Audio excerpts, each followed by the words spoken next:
విశ్వాసం ఉంచండి, విశ్వాసం ఉంచండి, విశ్వాసం ఉంచండి, విశ్వాసం ఉంచండి, విశ్వాసం ఉంచండి అని అన్నిసార్లు ఎందుకు గ్రంథంలో రాయించాడో తెలుసా? విశ్వాసం లేని దగ్గర దైవశక్తి పని చేయదు. ఎక్కడ విశ్వాసం ఉంటుందో అక్కడ దేవుని శక్తి పనిచేస్తుంది.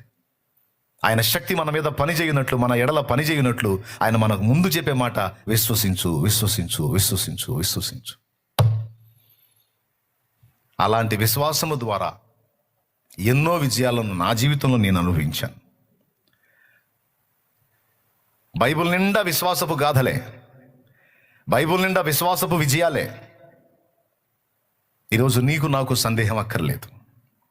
పీకల లోతు శ్రమలలో నీవు మునిగున్నా, పీకల లోతు అసమాధానంలో నీవు మునిగున్నా, పీకల లోతు భయాలలో నీవు మునిగున్నా, ఒక్కటే గుర్తుపెట్టుకో, ఆయన యందు విశ్వాసం ఉంచు. ఆయన నీ ఎడల తన బలమైన బాహువు చాపి ఆయన బలమైన కార్యములు జరిగించగలడన్న విశ్వాసం, ఆ విశ్వాసం ఒక్కటి కలిగి ఉండు, విశ్వాసం కలిగి ఉండు. నేను అందుకే చెప్తాను, ఆస్తులు పోని, అంతస్తులు పోని, పేరు ప్రఖ్యాతులు పోని, నా అనుకున్న వాళ్ళంతా వదిలిపెట్టి పోని, ఏవైనా పోని, అన్నీ నువ్వు కోల్పోయినా పర్వాలేదు, కానీ ఒక్కదాన్ని కోల్పోవద్దు, అది దేవుని యందలి విశ్వాసం.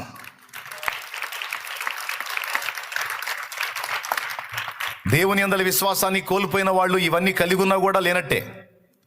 అదే దేవుని యందలి విశ్వాసం కలిగి ఉన్న వాళ్ళు ఇవన్నీ కోల్పోయినా వాటికి తిరిగి రెట్టింపుగా పొందగలుగుతారు. ఎందుకంటే విశ్వాసం ద్వారా దేవుడు తిరిగి రెండంతల కార్యాన్ని చేయగలడు. కానీ అర్థమైందని నేను చెప్పింది? ఎంతమందికి అర్థమైంది? స్తోత్రం చెప్పండి. ప్రార్థించు, ప్రార్థనకు ముందు స్తుతించు, ప్రార్థన తర్వాత కూడా స్తుతించు. ప్రార్థన విన్నందుకు స్తుతించు.